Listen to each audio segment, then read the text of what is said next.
हरे कृष्णा कृष्णा कृष्णा हरे हरे, हरे राम राम राम हरे हरे। श्री गुरुदेव की अहेतुक कृपा से हमारा जो ग्रंथ चल रहा है उसका नाम है श्री श्री चैतन्य चैतामृत। श्री श्री चैतन्य चैतामृत ग्रंथ के अंतर्गत हम श्रवण कर रहे हैं मध्य लीला 20वां अध्याय श्री सनातन शिक्षा, जिसमें हम आ चुके हैं पयार संख्या 203 और पेज संख्या 255। ठीक है, तो अब तक हमने श्रवण किया कि जो चतुर्व्यूह है, आदि चतुर्व्यूह है, वो कहाँ है? पहले वे हैं द्वारका में, और जो उन्हीं का जो दूसरा जो चतुर्व्यूह है वो है वैकुंठ में, नारायण के चारों ओर, मतलब बीच में नारायण है और उनके चारों ओर दूसरा चतुर्व्यूह है। तो जो आदि चतुर्व्यूह है, आदि चतुर्व्यूह से ही इन सब का प्रकाश होता है। उन चार जो चतुर्व्यूह हैं, वासुदेव, संकर्षण, प्रद्युम्न और अनिरुद्ध, इन चार से ही तीन तीन मूर्ति प्रकाशित हुई है। वो कौन कौन थी? वो हमारी थी कि चार ही जने, उनको कहते हैं विलास मूर्ति, और इनके सबके नाम भेद हैं क्योंकि इनमें जो है अस्त्र के जो धारण करने के जो तरीके हैं वो अलग अलग हैं। तो वासुदेव जी से केशव, नारायण, माधव, संकर्षण से गोविंद, विष्णु, मधुसूदन, प्रद्युम्न से त्रिविक्रम, वामन, श्रीधर, अनिरुद्ध जी से ऋषिकेश, पद्मनाभ और दामोदर, इनसे तीन तीन मूर्ति प्रकाशित हुई थी। अभी चार हो गए हमारे चतुर्व्यूह, वासुदेव, संकर्षण, प्रद्युम्न, अनिरुद्ध, इनसे 12 मूर्ति प्रकाशित हुई, ये हो गए 16। यही जो 12 नाम जो वर्णन किए, जो तीन तीन मूर्ति के रूप में प्रकाशित हैं, यही तो हमारे 12 तिलक के नाम है। मतलब जो सीक्वेंस है, जो उसका क्रम है, वो सेम यही है। और जो 12 महीने हैं उनके देवता के नाम भी यही हैं। तो अब तक हमने श्रवण किया, आगे श्रवण करते हैं। कह रहे ए चारी जनेर विलास मूर्ति आर अष्ट जन ता सबार नाम कही सुन सनातन। कह रहे इन चारी जन, ये जो चारी जन जो विलास मूर्ति हैं,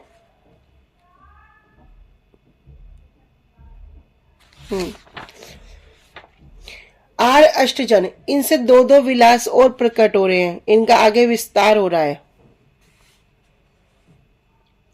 क्या 8 विलास मूर्तियां और प्रकाशित हो रही है। कह रहे ता सबार नाम कही सुन सनातन। अभी महाप्रभु और सनातन गोस्वामी पाद जी के बीच में संवाद चल रहा है, प्रश्न उत्तर चल रहे हैं। श्री सनातन गोस्वामी पाद जी प्रश्न कर रहे हैं और महाप्रभु उनका उत्तर कर रहे हैं। तो कह रहे ता सबार नाम कही सुन सनातन, कि अब मैं उन सब के नाम बता रहा हूं, हे सनातन सुनो।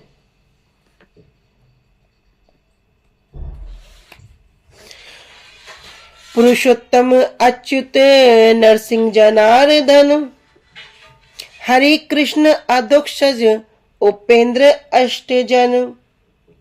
क्या क्या नाम बता रहे? कह रहे पुरुषोत्तम, अच्युत, नरसिंह, जनार्दन, 4 हो गए। 5वां हरि, 6ठा कृष्ण, 7वां अधोक्षज और 8वां उपेंद्र। कह रहे ये 8 जन हैं जो क्या है आगे, और इनका विलास है। वासुदेवेर विलास दुई अधोक्षज पुरुषोत्तम, संकर्षणेर विलास उपेंद्र अच्युत दुई जन। कह रहे वासुदेव जी का क्या विलास है? वासुदेव जी से 2 विलास हुए, क्या? अधोक्षज और पुरुषोत्तम। फिर संकर्षण जी के 2 विलास हैं, उपेंद्र और अच्युत। प्रद्युम्न जी के 2 विलास हैं, नरसिंह, जनार्दन। और फिर अनिरुद्ध जी के 2 विलास हैं, वो हैं हरि और कृष्ण।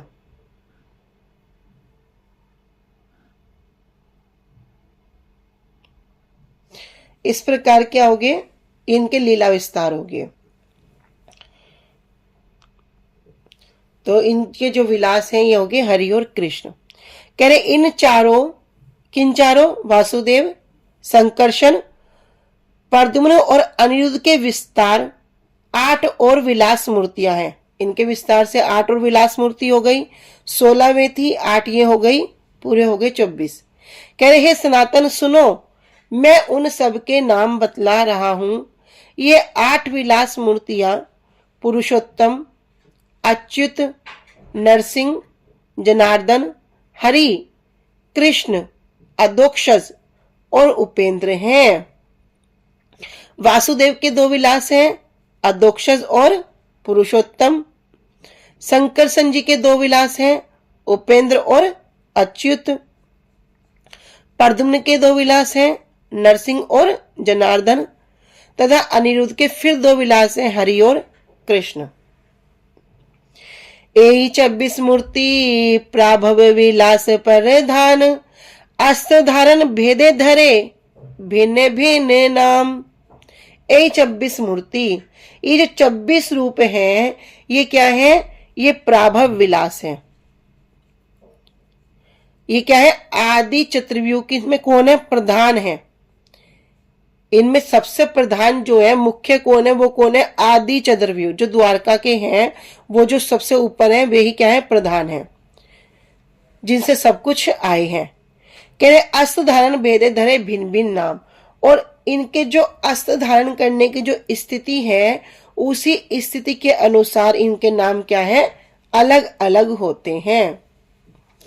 इहार मध्य जहार है आकार वेश भेद, सही सही है विलास वैभव विभेद। इहार मध्य, कह रहे इन सब के बीच में भी, इन सब के मध्य भी जहार है, जिसमें होता है, क्या होता है? आकार वेश, जिनके आकार में अर्थात शारीरिक रूप में, वेश अर्थात उनकी वेश में भेद होता है। से सही है विलास वैभव विभेद। वे कौन होते हैं? वे वैभव विलास होते हैं। उनका क्या हो गया? कह रहे वे विलास वैभव का भी विभेद है। पद्मनाभ त्रिविक्रम नरसिंह वामन, हरि कृष्ण आदि है आकारे विलक्षण। पद्मनाभ, त्रिविक्रम, नरसिंह, वामन, हरि, कृष्ण आदि है आकारे विलक्षण। तो बता रहे हैं कि इनमें से पद्मनाभ जी, त्रिविक्रम जी, नरसिंह जी, वामन जी, हरि और कृष्ण, इनके जो शारीरिक रूप क्या है? अलग अलग है। तो कुछ नाम सुने इनके जो अभी अष्ट जो रूप हुए उसमें से, और कुछ सुने जो 12 पहले में से। ठीक है, तो इसमें कौन कौन आगे? पद्मनाभ जी आगे, त्रिविक्रम जी, नरसिंह, वामन, हरि और कृष्ण। ये 6 नाम बता रहे हैं कि इनके आदि कर दिया। आदि का मतलब और भी हो सकते हैं। कह रहे इनके आकार में अलग अलग होते हैं। कृष्णेर प्राभव विलास वासुदेव आदि चारी जन, सही चारी जनार विलास विशंति गणन।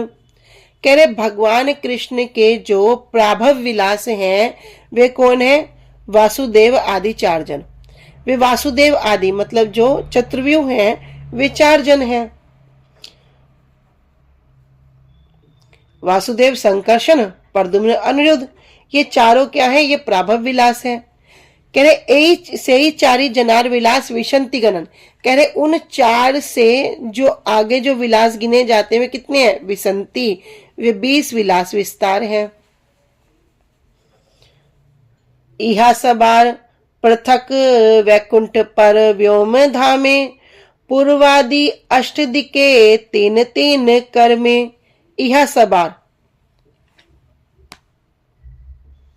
इहा अर्थात उन सभी का, पृथक वैकुंठ अलग अलग वैकुंठ है, पर व्योम धामे। पर व्योम कह रहे आध्यात्मिक जगत। कह रहे उस आध्यात्मिक जगत के पास उनके जो एक एक जो उनका जो वैकुंठ है, ये क्या है? अलग अलग वैकुंठ के जो अधिष्ठाता हैं, पूर्व आदि अष्टधिके, और जो पूर्व दिशा से आरंभ होते हैं 3-3 कर में, और 8 दिशाओं में प्रत्येक में 3 रूप में भिन्न होते हैं। उनके क्या होते हैं, प्रत्येक में जो 8 दिशाएं हैं, कोई बोलेगा ना 4 दिशाएं हैं, दिशाएं 4 नहीं है, कह रहे 8 दिशाएं हैं। हम समझते हैं बस पूरा पश्चिम उत्तर दक्षिण इतना बोल देते हैं, कह रहे नहीं, कह रहे पूर्व से शुरू होकर उस क्रम के अनुसार 8 की 8 दिशाओं में प्रत्येक में 3 भिन्न रूप होते हैं। तो हर एक वैकुंठ के एक एक ये जो यहाँ पर एक एक वैकुंठ के ये एक एक अधिष्ठाता हैं, और उनके भी 3-3 रूप हैं, उनकी भी वहां पर 3-3 रूप हैं। तो 8 दिशाओं में 3-3 करके कुल 24 मूर्ति विराजमान हैं। यद्यपि परम व्योम सभाकार नित्य धाम, तथापि ब्रह्मांडेकारो काहो सन्निधान। यद्यपि जो परम व्योम है, जो आध्यात्मिक आकाश है, जो सभी का नित्य धाम है, तथापि ब्रह्मांडेकारो, फिर भी ब्रह्मांड क्या, ये भौतिक ब्रह्मांड। अब इस एक ब्रह्मांड में हम रह रहे हैं, तो इसका मतलब ये नहीं कि ब्रह्मांड एक ही है। एक ब्रह्मांड में भी कितने लोक होते हैं, कितने लोक होते हैं एक ब्रह्मांड में? हाँ, 14 लोक होते हैं। ब्रह्मांड में 14 लोक होते हैं, है ना। अब ऐसे अनंत कोटि ब्रह्मांड है। कहते हैं ना, भगवान जब एक श्वास लेते हैं कितने ब्रह्मांडों को छोड़ते हैं, और एक श्वास लेते हैं तो कितने ब्रह्मांडों को खत्म कर देते हैं। तो भैया एक सांस में कितने ब्रह्मांडों का क्षय हो जाता है। ऐसे अनंत ब्रह्मांड है। ब्रह्मांड कहने का मतलब यहाँ पे क्या हो गया, भौतिक जगत। कह रहे तथापि ब्रह्मांड कारो काहो सन्निधान, किंतु इनमें से भी कुछ इस भौतिक ब्रह्मांड में स्थित है। अब फिर सोच में पड़ जाएंगे भैया कि ब्रह्मांड इस भौतिक जगत में भी स्थित है। तो हाँ, जैसे कि हम शिव जी के विषय में सुनते हैं, एक है सदाशिव, एक है रुद्र। इस जगत में जो कार्य करते हैं वो कौन करते हैं, वो रुद्र करते हैं। और जो विरजा नदी को पार करके जो सदाशिव है, जो उस परमार्थिक जगत आध्यात्मिक जगत के हैं, वे हैं सदाशिव। तो इसके विषय में भी जब हम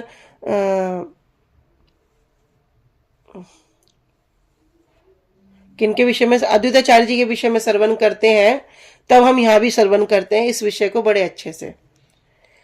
तो कह रहे हैं कि किंतु इनमें से कुछ भौतिक ब्रह्मांड में स्थित है।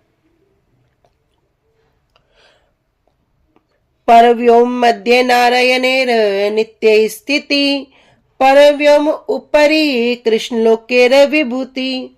परव्योम में श्री नारायण का नित्यवास है, और परव्योम के ऊपरी भाग में समस्त ऐश्वर्य से पूर्ण श्री कृष्ण लोक है। समस्त ऐश्वर्य का क्या मतलब है, कितने ऐश्वर्य होते हैं?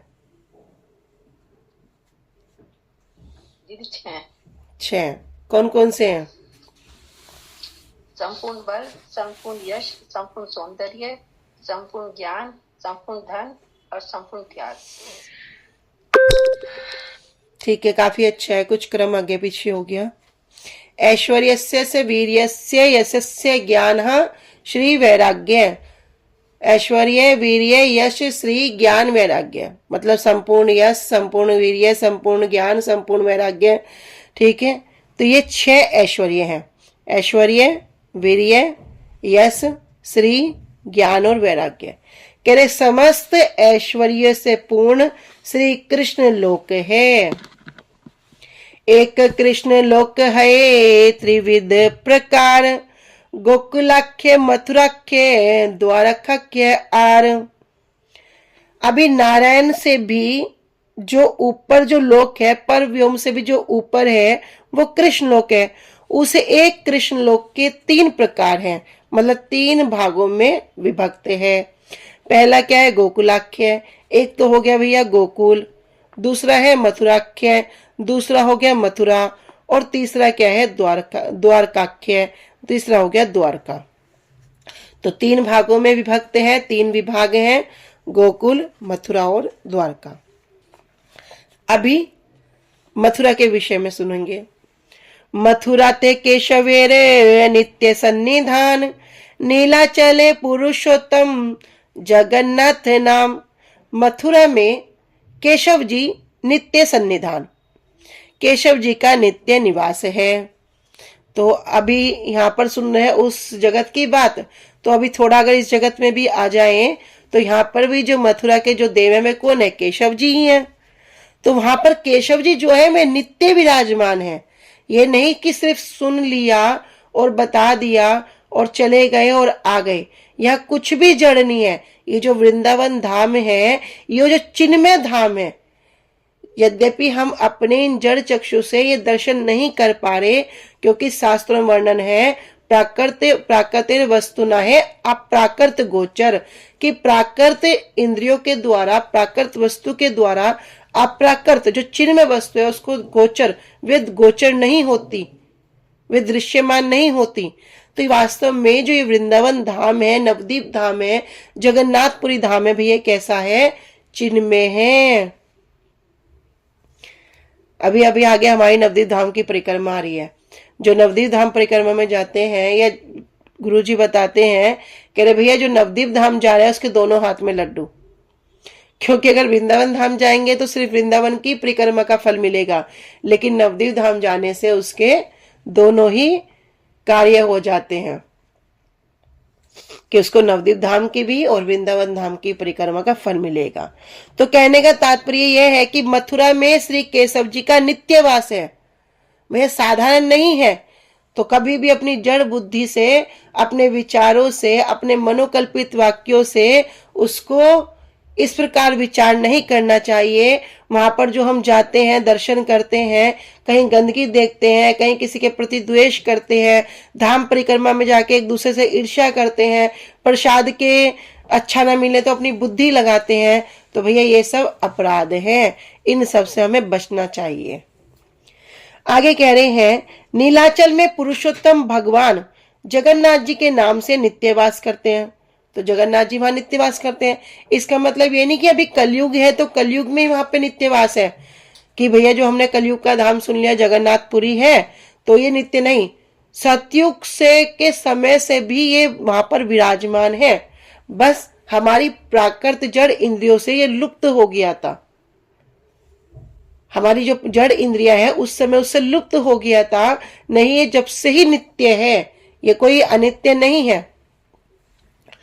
तो नीलाचल में पुरुषोत्तम भगवान, इसलिए उस स्थान को बोलते हैं पुरुषोत्तम क्षेत्र, पुरुषोत्तम धाम, जगन्नाथ जी के नाम से नित्यवास करते हैं।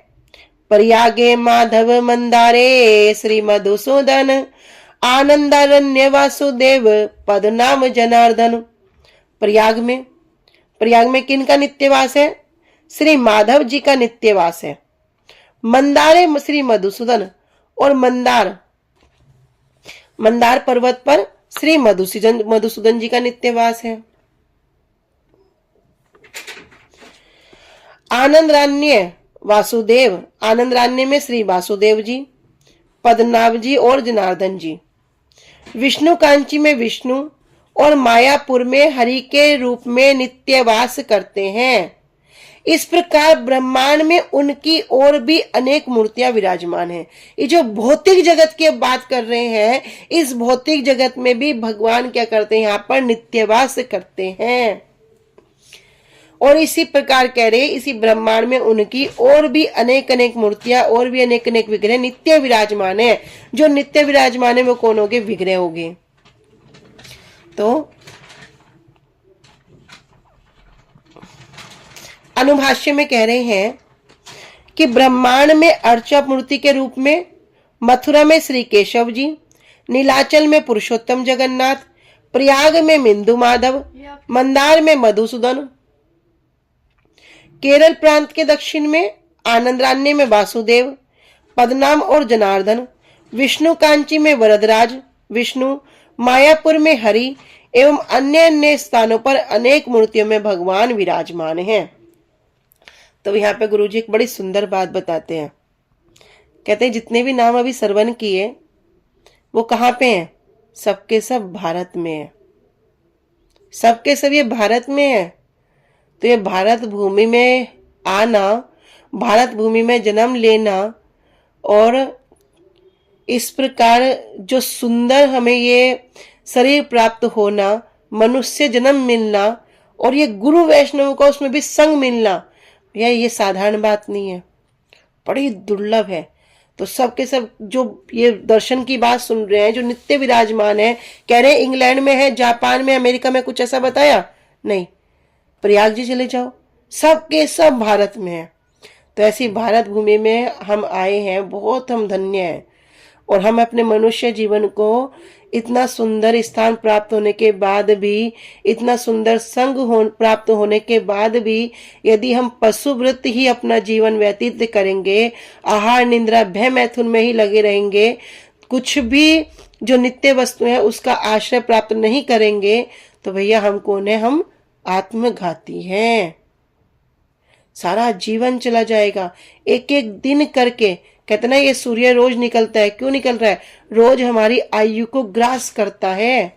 ये गुरुजी बताते हैं, कह रहे ये सूर्य क्या करता है? ये रोज आकर हमारी आयु को ग्रास करता है। मतलब क्या है? एक दिन हमारा और कम हो गया।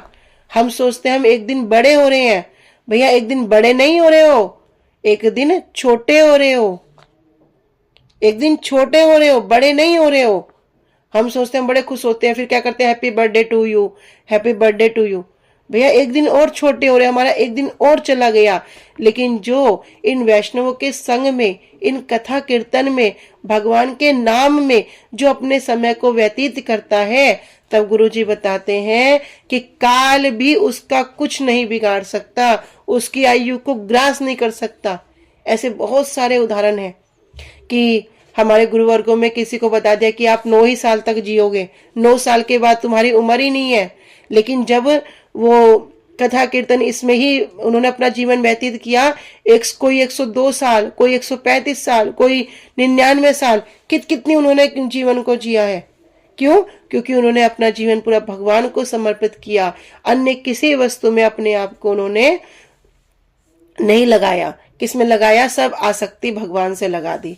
तो काल ही क्या करे भैया? काल क्या है? अरे भक्त क्या करते हैं? उस काल के सिर पर पैर रख के जाते हैं।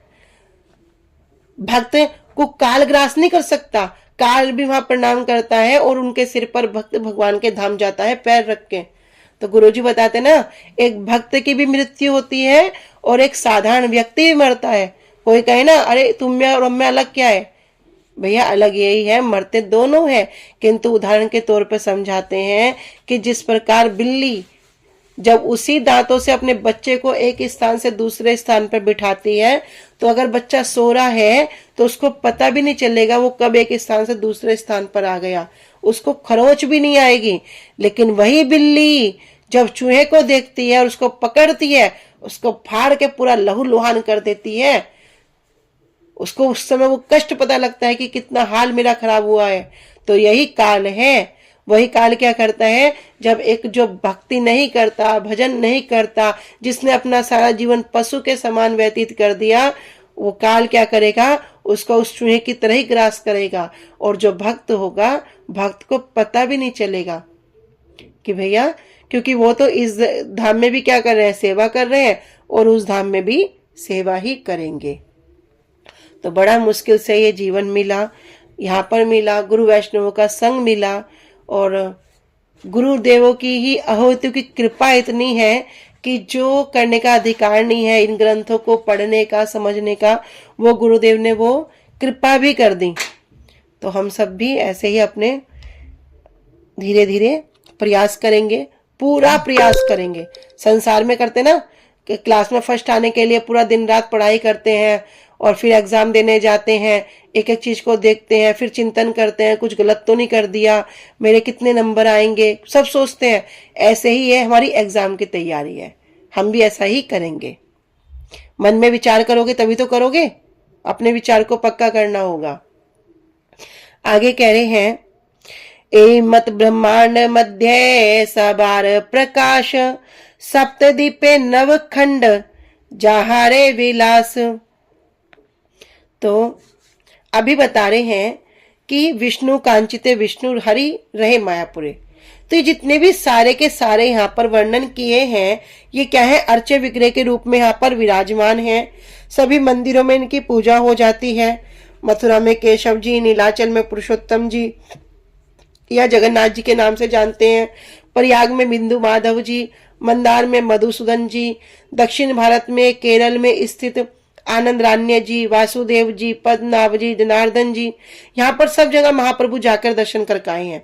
विष्णु कांची में भगवान वरदराज जी, श्री चैतन्य महाप्रभु की जो जन्म भूमि जो मायापुर है, कह रहे वहां स्वयं हरि स्थित है।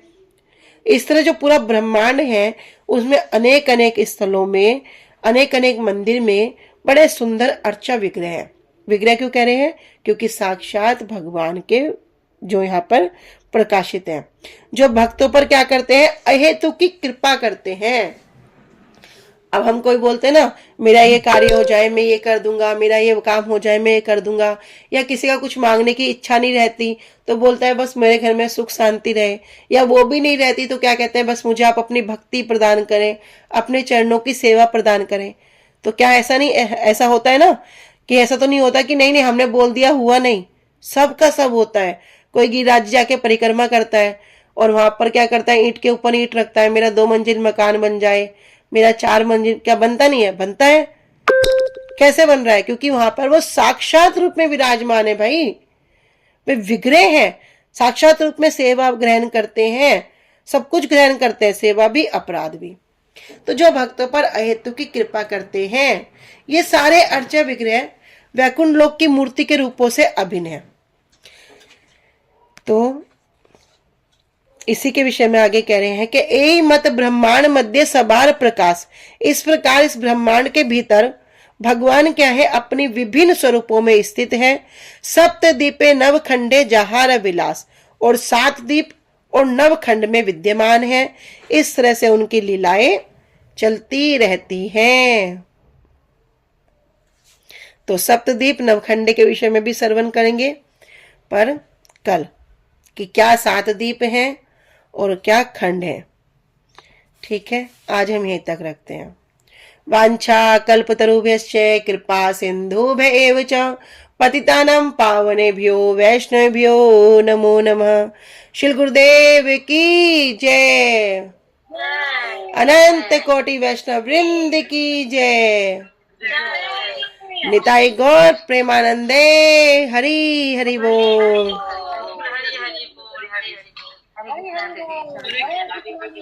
हरे कृष्ण। सभी को दंडवत प्रणाम।